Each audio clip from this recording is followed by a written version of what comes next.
Oi, gente, boa noite. Eu me chamo Luíne Rochelle e hoje eu e meu grupo, que é composto por eu, Kenneth Maicon e Flávio Pereira, nós vamos explicar sobre os hormônios tireoidianos.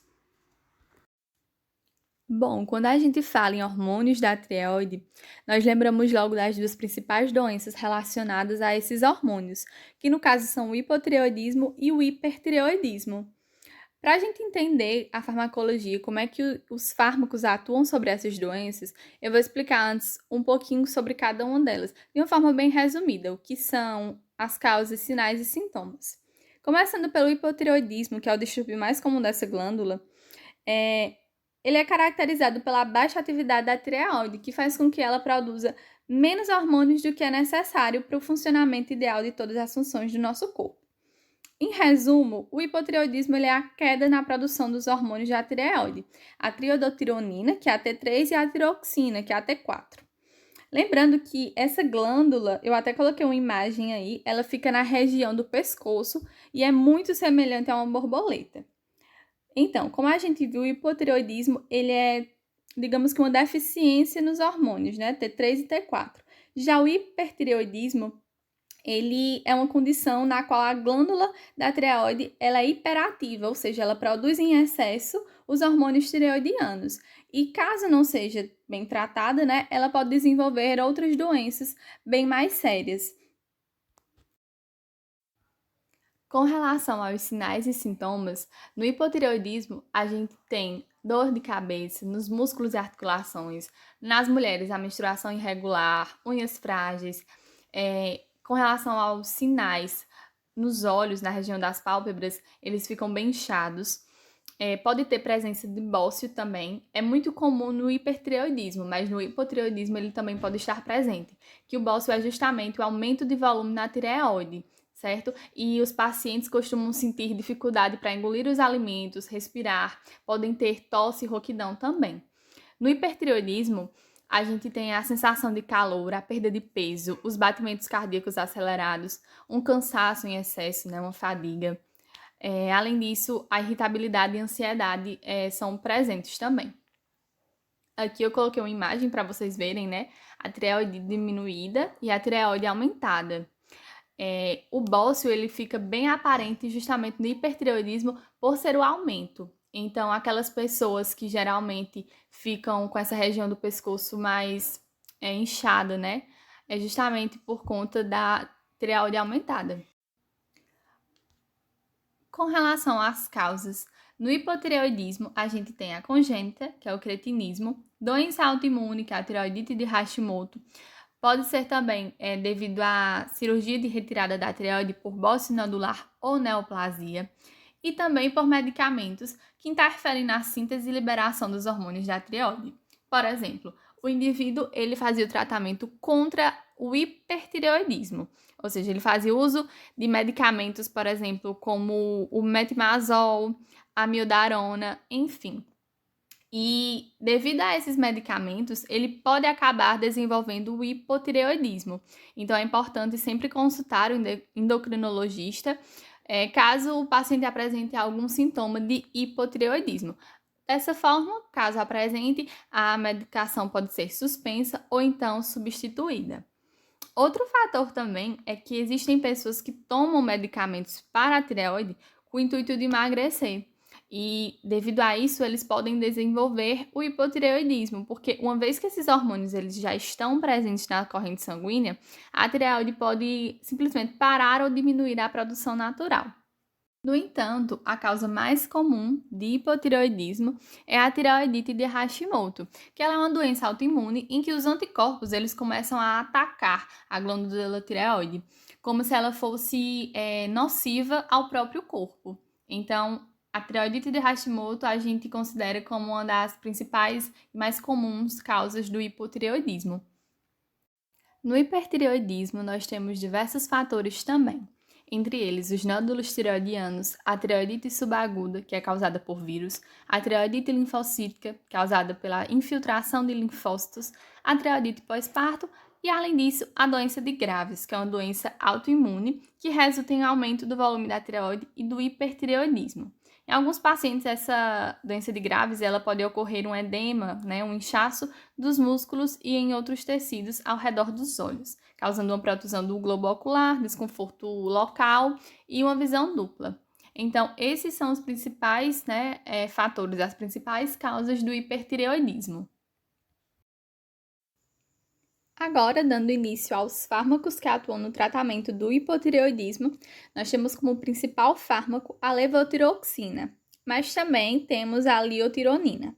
Como a gente viu, o hipotireoidismo ele é a deficiência dos hormônios tireoidianos.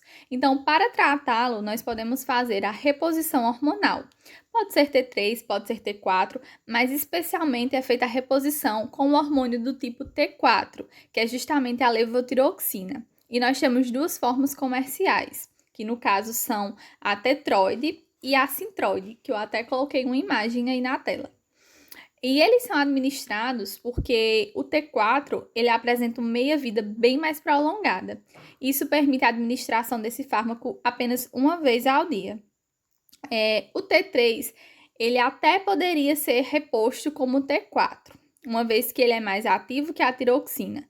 Mas como o T4 ele vai ser convertido em T3, esse não é um grande problema, não será um grande problema. Então, o T3 ele não é administrado porque ele apresenta uma meia-vida bastante curta e ele é usado simplesmente para suprir a curto prazo a produção de TSH. Então, imaginamos, por exemplo, um paciente com tireoidite de Hashimoto.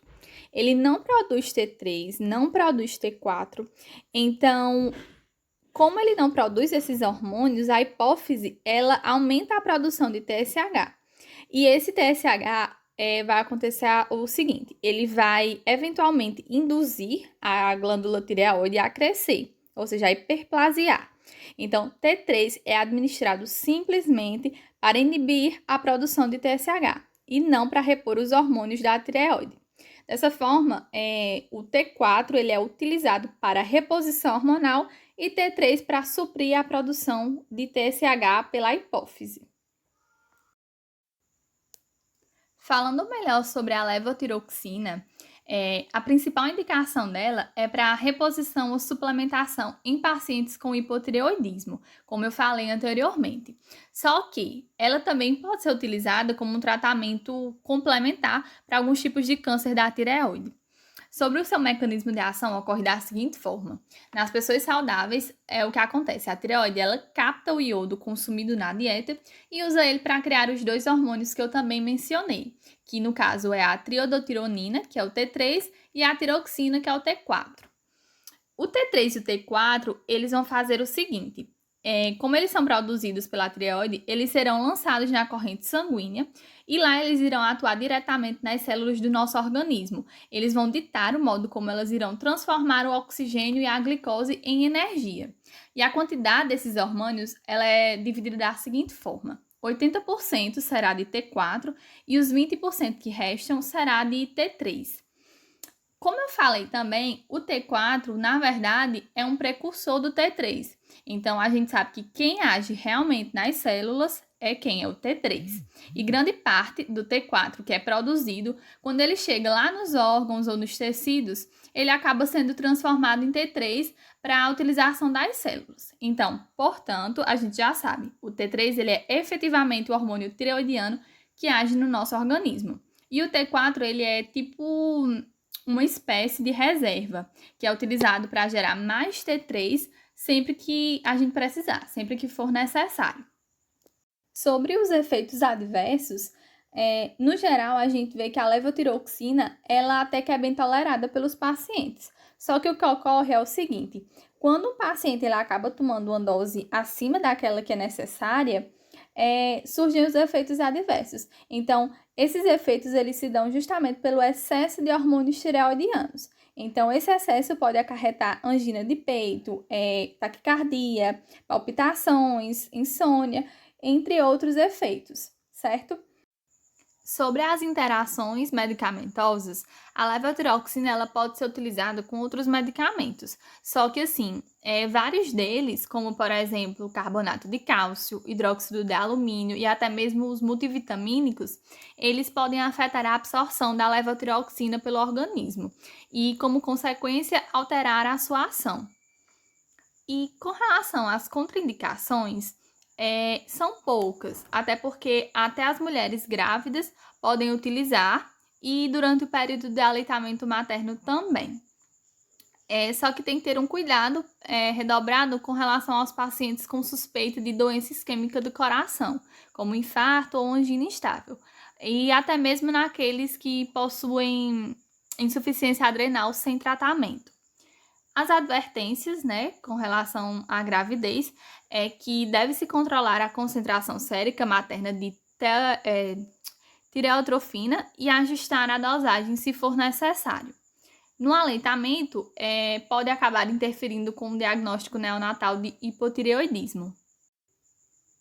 Sobre a farmacocinética, como a gente viu, a T3 ela apresenta uma meia-vida de um dia aproximadamente, enquanto que a T4 ela apresenta uma meia-vida de 7 dias em virtude da maior capacidade de ligações às proteínas plasmáticas. Sobre a absorção hormonal, ela ocorre por via oral lá no trato gastrointestinal, principalmente no íleo e no cólon. Essa absorção ela é afetada pelo alimento, ocorre uma interação fármaco-alimento. Então, por isso que os hormônios, o T3 e o T4, eles acabam sendo administrados bem no início do dia, no comecinho da manhã, como de jejum, para que esse alimento ele não interfira na absorção do hormônio. Os hormônios da tireoide, eles são metabolizados pelo fígado através da conjugação com o ácido glicurônico. E a sua forma de eliminação, ela não é por via renal, mas sim por via biliar. Ele é eliminado com os sais biliares e também vai ser reabsorvido através da circulação enterohepática e a sua eliminação completa será através das fezes. Então, a meia-vida de eliminação da levotiroxina é de 6 a 7 dias em pacientes com a tireoide normal, de 9 a 10 dias em pacientes com hipotireoidismo e de 3 a 4 dias em pacientes com hipertireoidismo. Também é importante falar que se algum fármaco, principalmente os fármacos que são utilizados para reduzir os níveis de colesterol, se eles inibirem a reabsorção dos sais biliares, eles também reduzirão a reabsorção de hormônios da tireoide. A consequência disso é que os hormônios serão eliminados facilmente, mais precocemente também, e haverá uma redução daquela meia-vida plasmática. E agora, na sequência, Flávio vai falar para vocês sobre a liotironina. Liotironina. A liotironina é uma hormona da tireoide. Ela é normalmente sintetizada e secretada pela glândula tireoide em quantidades muito menores do que a L-tetriodotironina, que é a T4-levotiroxina e a L-tiroxina. Indicações. A liotironina sódica ela pode ser usada como terapêutica de substituição na ausência ou na redução da função da tireoide, que é resultante de causas primárias, como deficiência funcional, atrofia primária ou ausência parcial ou total das glândulas, o efeito de cirurgias, radiações. E, contudo, a levotiroxina sódica, ela geralmente é preferida para terapêutica a longo prazo nessas condições aí. E a liotironina sódica, ela pode também ser utilizada como terapêutica de substituição suplementar em doentes com hipotireoidismo secundário, que é a pituitária, o terciário, que é a hipotálamica. E a terapêutica deve ser mantida, contudo, para controlar os sintomas do hipotireoidismo. E como a liotironina sódica tem um início de ação rápida e de curta duração, alguns clínicos preferem ela em relação à levotiroxina sódica. E utiliza-se quando se deseja um efeito rápido, um efeito rapidamente reversível, por exemplo, em processos de diagnóstico que exigem uma supressão a curto prazo de tireotrofina. E, contudo, o fato de a leutironina produzir grandes impulsos nas concentrações de triodotironina e a possibilidade de ocorrerem efeitos cardiovasculares adversos mais pronunciados torna o uso do fármaco pouco satisfatório na terapêutica a longo prazo. E a leutironina sódica ela pode ser útil quando a absorção da levotiroxina sódica é incerta, ou questiona a conversão periférica de tiroxina para triodotironina. E a leutironina sódica também é usada na terapêutica de doentes com bócio simples, que é o que não é tóxico, para reduzir o tamanho. E também é usada principalmente no teste de supressão de T3 para diferenciar o hipertiroidismo do eutiroidismo. Mecanismo de ação. O mecanismo de ação desses hormônios é mediado a nível celular, principalmente através da triodotironina, que uma grande quantidade de triodotironina deriva-se da tiroxina por desiodação nos tecidos periféricos.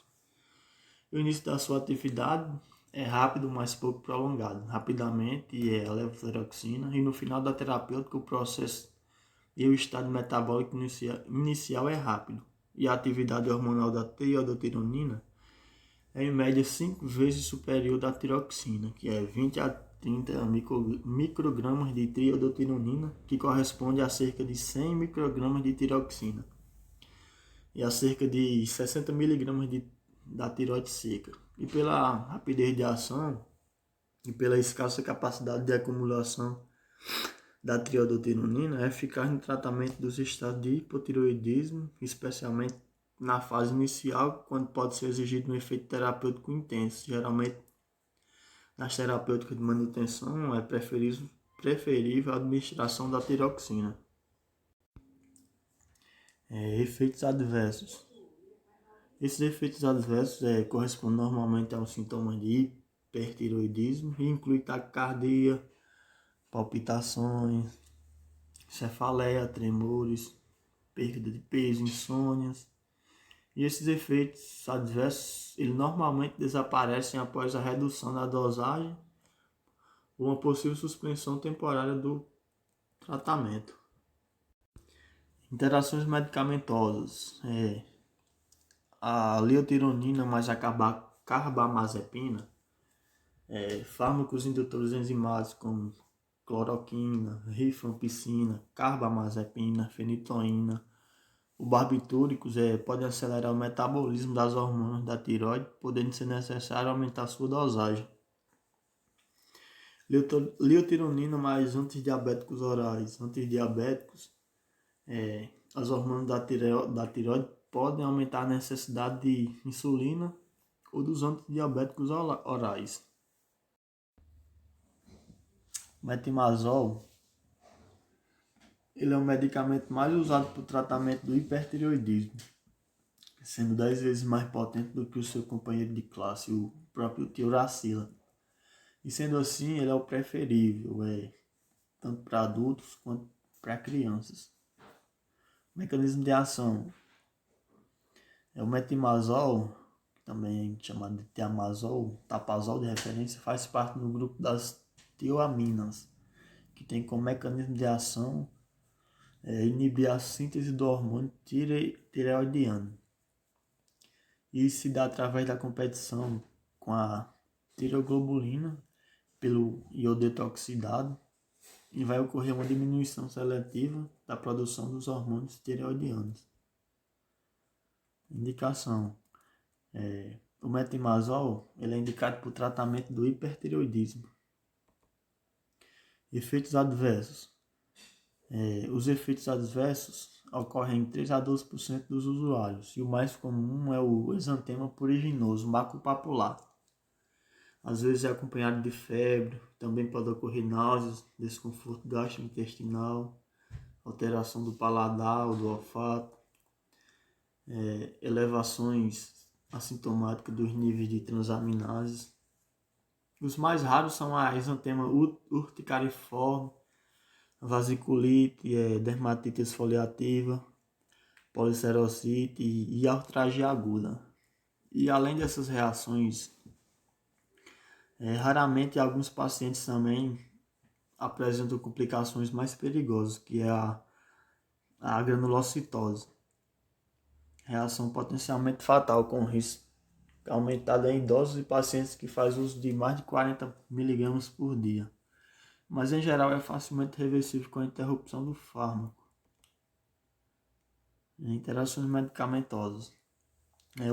O metimazol ele pode interagir prejudicial com a bupropiona, carbimazol, agentes antiteroidianos, anticoagulantes orais, beta-bloqueadores, digitálicos, cloranfenicol, agentes mielossupressores, dipirona e promazina.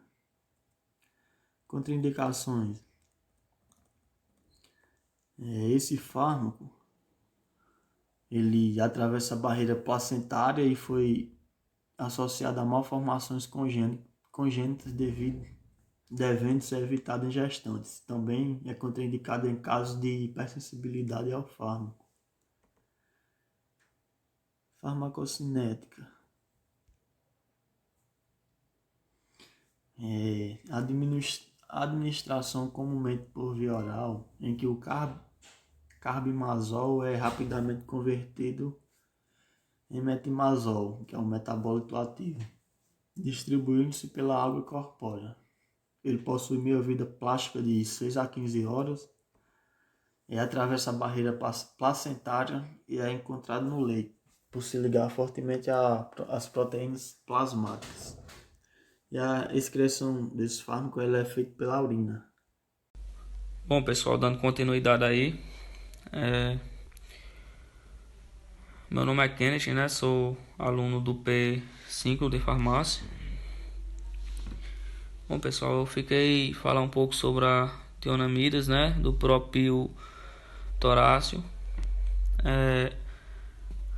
E falando sobre as indicações, ele está indicado, né, no tratamento do hiperotiroidismo, incluindo antes de cirurgia e também de radioterapia, e como adjuvante, né, no tratamento da tiroxicose ou da tempestade tiroideia. Já falando sobre o mecanismo de ação, o tiroracilos, né, atua, né, como agentes antitiroideus, né, através da inibição do sistema da peroxidase intratiroide, né. Já os tiroracilos reduzem a incorporação de iodo na tiroglobulina, né? Não, tiroglobulina, nome difícil.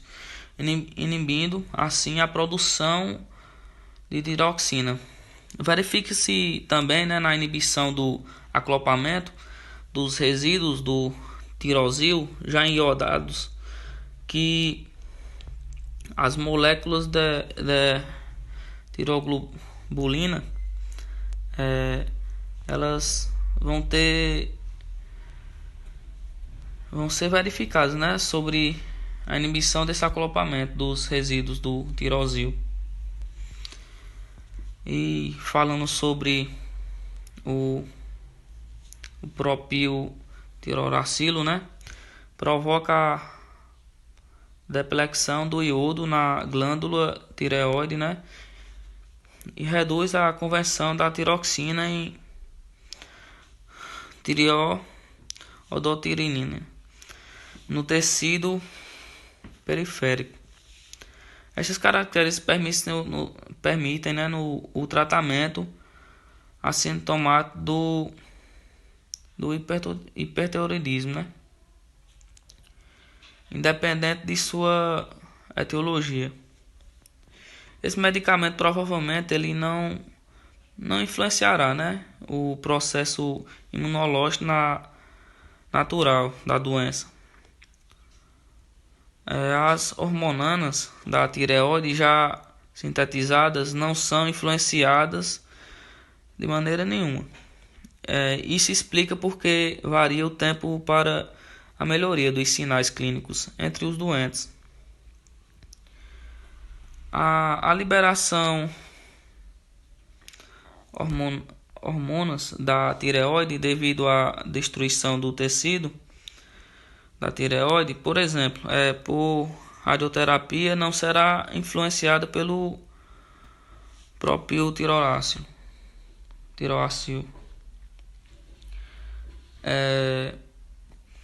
Já em relação os efeitos, né, adversos, as reações adversas ocorrem em menos de 1% dos pacientes tratados. As reações leves incluem erupções cutâneas, né, urticárias, vômito, altralgia, parestesia, perda do paladar, queda anormal de cabelos, mialgia, cafeíla, prurido, sonolência, né, neurite, edema, vertigem, pigmentos da pele, ictericia, cialdenopatia e linfadenopatia. Esse nome complicado. As reações adversas mais graves são ainda menos frequentes e incluem a granulocitose, uma síndrome semelhante ao lúpus, né? Vasculite, dano hepático induzindo por medicamentos resultantes em hepatite, falha hepatita, periaterite, hipotrombinemia, troncocitopenia, sangramento e febres. Esse nome complicado. E também já foram recebidos, né, alguns relatos de vasculite associadas com presença de anticorpos anticitoplasmáticos neutrófilos, né? É interessante notar também que aproximadamente 10% dos pacientes com hipertiroidismo, né, não tratados podem apresentar leucopenia, né? Leucopenia, perdão, é nome complicado.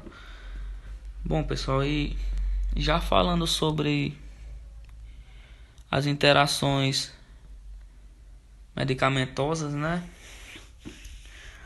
A atenção particular deve ser dada àqueles pacientes em uso concomitantes, né, de outras substâncias que sabidamente podem causar a agraulcitose, né? O uso concomitante, né, do amidoraona, glicerol, né, iodo ou iodeto de potássio pode diminuir a resposta do próprio oxacil, né? O próprio oxacil potencializa também a ação dos anticoagulantes, né? E o risco de como é que se diz? O risco de hemorragias, né, é maior nas associações com medicamentos. E também, como é que se diz? Miopressores, né? Milodepressores e hepatocicos. Esse nome complicado aí. E, pessoal, em relação às contraindicações, né? Bom, pessoal, já em relação às contraindicações, a hipersensibilidade, né, o próprio tirocacil ele vai estar, né, contraindicado se com base na história clínica do doente foram conhecidos efeitos, né, indesejáveis graves relacionados com o tratamento com o próprio toráceo, especialmente foi após a granulocitose, né, e lesão, a granulocitose, esse nome complicado, e a lesão grave hepática, né, hepática causada por hepatite deve ser administrado, né, apenas sobre uma cuidadosa supervisão, né, médica entre doentes, com desvios na contagem das células sanguíneas e aumento das transaminases, né, ou das enzimas indicadoras da existência da colestase. Em relação à farmacocinética, né, a administração é oral. Com isso, o pico de concentração serídica ocorrendo em 1 hora, ele vai ser ocorrido em 1 hora, né? A concentração, e ativamente concentrada na glândula tireoide, né? Dependendo de várias variáveis do paciente. No entanto, o estado tiroidano, né, pode não ser alcançado até entre 2 e 4 meses após o início do tratamento. Digo de nota, a droga é aproximadamente 70% ligada às proteínas e significativamente ionizada em pH fisiológico normal, enquanto o agente anteroidano, metinimazol, está substancialmente, né, menos ligado às proteínas. No entanto, ambos são igualmente transferidos pela placenta, né? Bom, e já em relação à meia-via plasmática, é de 1 hora e não é alterada sensivelmente pelo estado da tireoide, né, do paciente. Devido à concentração da tireoide, no entanto, os intervalos entre as doses podem durar 8 horas ou mais. Menos de 10% da droga é excretada inalterada, com a fração restante passada por extenso, né? Então, gente, além das cionamidas, nós temos também, como agentes antitireoidianos, os inibidores aniônicos. O principal representante desses inibidores é o perclorato de potássio. Nós podemos ver que ele é capaz de se ligar ao transportador de iodeto e inibir esse transportador. Ou seja, o iodeto ele não vai conseguir entrar na célula folicular da glândula tireoide e, consequentemente, não vai haver a síntese de hormônios da tireoide. Porque é o seguinte, para que haja a síntese de hormônios, né, tireoidianos, há necessidade de que o iodeto ele possa ser transportado para dentro da célula folicular. Se não há o transporte, não há a síntese desses hormônios. Entretanto, o perclorato de potássio ele é usado raramente, porque ele causa anemia aplásica. Então, qual seria a única situação que a gente poderia usar esse perclorato? Apenas quando, por exemplo, o paciente faz o uso da amiodarona, porque a amiodarona ela pode causar hipertireoidismo. Então, o hipertireoidismo induzido por amiodarona, ele é inibido pelo uso concomitante de perclorato de potássio. Então, com relação aos iodetos, o iodeto de potássio, a sua indicação é para que seja utilizado no tratamento clínico do hipertireoidismo, só que deve ser utilizado apenas após a instituição da terapia com as tionamidas. O seu mecanismo de ação ele está relacionado com a retroalimentação negativa, ou seja, com o feedback negativo. Então, o excesso de iodeto ele vai inibir a organificação, vai inibir a iodinação. Também inibe a liberação de hormônios da tireoide. Então, esse seria o seu principal mecanismo. Mas eles também não são tão utilizados. Seu uso é raro, porque existem os outros agentes antitireoidianos que são bem mais específicos, mais eficientes, como, por exemplo, as próprias tionamidas, que a gente viu anteriormente, que elas suplantaram o uso dos iodetos, mas os iodetos eles ainda apresentam um uso importante, porque eles reduzem o tamanho e também reduzem a vascularização da glândula tireoide quando ela está muito grande, quando ela está hiperplásica. E esse efeito dos iodetos é importante para preparar a glândula da tireoide, para reduzir o tamanho, né, dessa glândula e reduzir a vascularização quando o paciente está prestes a se submeter a uma cirurgia. Então, é importante utilizá-lo no pré-operatório. Com relação aos efeitos adversos, a gente pode encontrar os distúrbios gastrointestinais, reações alérgicas como angioedema, além de inchaço dos nódulos linfáticos e urticária. Com relação às interações medicamentosas, o uso simultâneo com outros antitireoides pode potencializar os efeitos depressores da tireoide, com hipotireoidismo ou bócio. Entrando nas contraindicações, a gente tem que evitar justamente o uso, né, de outros antitireoides, como eu acabei de falar, quando tiver a necessidade de se tratar o hipertireoidismo com iodeto radioativo, porque os efeitos eles acabam sendo somativos. Além disso, a gente tem que evitar durante a gravidez e não utilizá-lo sozinho pelo risco de provocar uma exacerbação da tireotoxicose.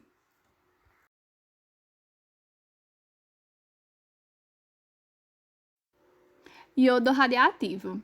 A iodoterapia ela é indicada para o hipertireoidismo, para o câncer da tireoide e cintilografia da tireoide. Nos casos de hipertireoidismo, esse tratamento com o iodo ele pode ser usado para destruir o tecido tireoide hiperativo. Ele também pode ser utilizado para diminuir as glândulas tireoides que funcionam normalmente, só que devido ao tamanho excessivo, né, acabam causando problemas. Com relação ao seu mecanismo de ação, ele promove uma intensa inflamação das células da tireoide que resulta na diminuição da produção desses hormônios. Ele é administrado por via oral e tem uma absorção rápida. Ele também é armazenado nos folículos para que haja a síntese de hormônios da tireoide, só que por apresentar radioatividade, ele vai destruir o parênquima tireoidiano e vai destruir pelo menos parte desse tecido. Suas vantagens é que o iodo radioativo ele é de fácil administração, ele apresenta um baixo custo e é bastante eficaz, não apresentando dor, né? Ou seja, tem ausência de dor. Por motivos óbvios, ele não pode ser administrado na gravidez e nem na lactação.